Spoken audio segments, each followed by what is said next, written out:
Okay, so I know for some of you that may have been quite a bit of information to take in, so I kind of want to break down what I feel are 3 of the most important things to think about when you're taking a photo. So I'm just breaking it down to these 3, so hopefully when you take photos for your project, it goes smoothly, and all that other stuff is great. Those tips are awesome to think about and to work on with your photography in general. But these 3 tips will really help you get a better photo in the moment. So let's take a look. And just BTW, if you want to read more, there's a blog post here that's outlining all of this stuff. So now I wanted to also make sure that, I understand that maybe some of you are photographers, but most of you probably aren't and don't have fancy high-end equipment. I have a whole lot of equipment, but for this project, for this lecture, I went ahead and just used my iPad, I believe I was using, to try to just, be simple about it and not throw in all my other photo knowledge, because I'm trying to take this from the same perspective as you're taking. So here we go. All right, so the first thing you want to do is find a great angle. So many times people start off taking a photo by just walking up to whatever they're looking at, pulling out their phone, taking a photo, and that's it. That's the wrong way. Take that first photo if you want, but keep exploring different angles. Get close. Get close is like one of the best ways to get a better photo. A lot of times there's a bunch of extra stuff in a photo that's just not necessary and just turns out to be distracting. So getting closer to what is interesting to you that you're trying to take a photo of is going to definitely make your photos better. And look for different angles.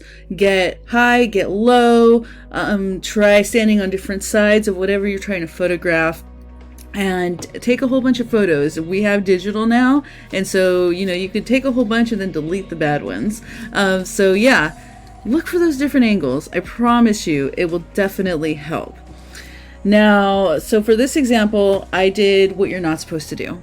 I walked up, so I'm taking a photo of this mug here, and I just walked up and took out my phone, or I think it was an iPad, and took the photo, and that's it. Okay, so super boring, right? Okay, this is an empty cup. Woo. Now, instead, I got down to the eye level of the cup. I got down so I'm down and really facing the cup, and I'm getting closer. So, I'm not just pulling out and here it is. I'm moving around and looking for a better place. Now, the next big issue was the lighting.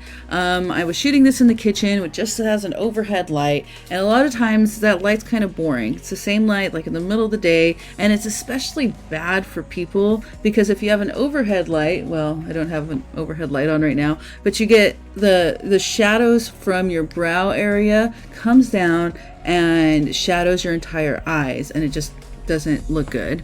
For all of you that are selfie experts, you know this. You know that you need to get that light up here front facing coming down for a nice selfie. Now, so you want to find better light.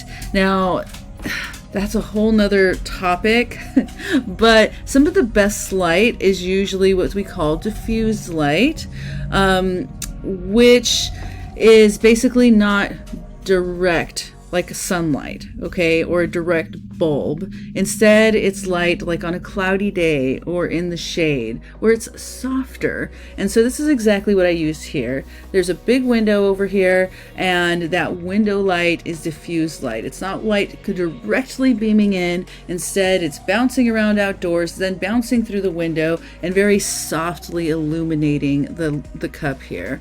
So that's a beautiful light. Lighting on its own, like I said, is a whole new thing. A whole nother thing. And so I did include, if you're interested in learning a bit more, another blog post down here that kind of highlights some of the things to look for when you're looking at light. Okay, moving on. The next thing is eliminating distractions and adding context. Like I said, so many times we include things in our photos that just aren't, necessary, and then they turn into distractions. So what I did first was with this photo in particular, so I'm taking the photo, I'm down low, I'm looking straight on, but you could see back here there was a bunch of random stuff back there that had nothing to do with the cup. So take it out, get rid of it. Sometimes that's physically moving things, sometimes it's moving your angle again, getting to from the other side, moving up and down. All of these things will help you find less distractions. So I did that, moved everything out of the way. But now it's looking kind of boring, right? So now I want to add something. A lot of times we are telling stories with our photos, with our videos. So we want to add more to the story. How can I do that? So first off, I decided to add a bit of fabric. All right, fabric, and then hey, let's throw something in the mug. Let's put some coffee, and that starts to add a little bit more of a feeling. This has a nice cozy feeling. Now I'm thinking also about my branding, right? This class is all about branding for social media. So is this part of my brand? Kinda, but I think I could be a little bit more. My brand in general is kind of like knowledgeable, artsy. Let's see, down here I put intellectual, and some may even say pretentious. Oh well, you want to call me pretentious? That's fine with me. But anyway, so I want to really start playing into my branding instead. So let's replace this stuff. Let's replace it with, hey, artsy, let's throw in an art book. Okay. And for this, the coffee looks okay. But by adding this book that has these really nice colors, we have the warmth going on with the wood back here. So I'm thinking, let me add some tea instead. So I added this deep, rich, red tea going in. And it starts adding to the mood to it. Then I add this journal and this pen. And so I'm telling a story again with what's in my images. Okay, so, once you find a good angle, that doesn't mean you have to stick with that. You can keep trying different angles. As you see here, I tried different angles. I'm shooting multiple photos.